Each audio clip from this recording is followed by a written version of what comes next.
আমাদের তরফ থেকে সোহরাওয়ার্দী উদ্যান যদিও আমাদের সরাসরি অধীনে না, আপনারা একই তথ্য তুলেছেন, আমাদের এক ছাত্র এই কথাতে উল্লেখে গুরুত্বপূর্ণ, তাকে ধন্যবাদ জানাই। আমরা 16 তারিখে একটা বিশেষ মিটিং করেছি 2:30টায় আমাদের গণপূর্ত মন্ত্রণালয়, সাউথ সিটি কর্পোরেশন, স্থানীয় সরকার মন্ত্রণালয় এবং বিএমপির সাথে। এবং আপনারা দেখেছেন যে এই মিটিংয়ের 4.5 ঘন্টার মধ্যে প্রজ্ঞাপন জারি করে আমরা অ্যাকশন নেওয়া শুরু করেছি।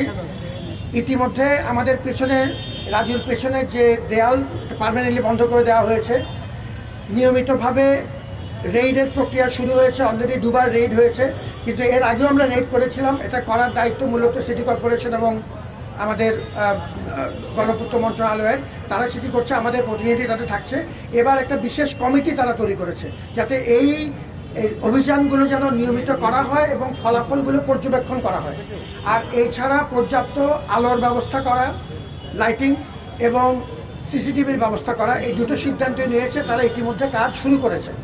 আমাদের তরফ থেকে উদ্যানের যদিও ব্যবস্থাপনার দায়িত্ব তাদের, কিন্তু আমরা বলেছি যেহেতু, যে কথাটা আপনারা সবাই বলেছেন, যে যেহেতু এটিতে আমাদের সন্নিহিত এলাকা এবং আমাদের বিরাট দায় থেকে যাচ্ছে, অতএব আপনাদের পূর্ণ সহযোগিতা আমরা চাই।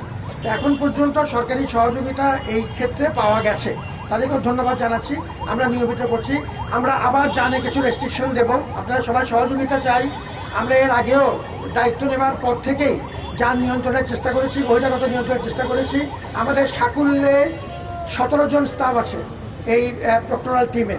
আমরা কিছু ভলান্টিয়ার জোগাড় করেছি, কিছু অতিরিক্ত মানুষ জোগাড় করে এখন মোটামুটি 30-35 জন একটা দল আছে। এটি একান্তই অপ্রতুল। মানুষের সহযোগিতা ছাড়া, অংশীজনদের সহযোগিতা ছাড়া এটা করা খুব কঠিন। এর আগে আমরা সহযোগিতা পেয়েছি, কিন্তু আরেকটু বেশি পেলে খুশি হতাম। কোনো মহল থেকে পুরোপুরি সহযোগিতা পাইনি। এবার আমরা আবার চেষ্টা করছি, আপনারা সবার সহযোগিতা চাই। আমরা সাংবাদিকদের সহযোগিতা পেয়েছি, সবসময় পেয়েছি, আপনাদের ধন্যবাদ। আপনারা ভালো থাকুন। এবং এই উদ্যোগে আমরা সবাই মিলে, আমি আবারও বলছি, সমস্ত রাজনৈতিক দলাদলের ঊর্ধ্বে উঠে এটি ন্যায় বিচারের স্বার্থে আমাদের ঐক্যবদ্ধ সংহতি প্রয়োজন, এবং সেটি আমরা ইনশাআল্লাহ আল্লাহর রহমতে অর্জন করে ছাড়ব। এবং তার জন্য যা প্রয়োজন সেজন্য আমরা সবাই একসাথে আছি।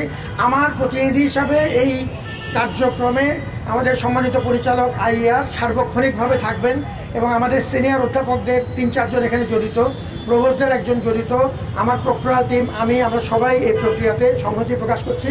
আমরা ধৈর্য ধরব, আমরা বিশৃঙ্খলা করব না, আমরা রাজনৈতিক কোনোরকম দলাদলিতে পা দেব না, কিন্তু আমরা আমাদের লক্ষ্য অর্জন করে ছাড়ব।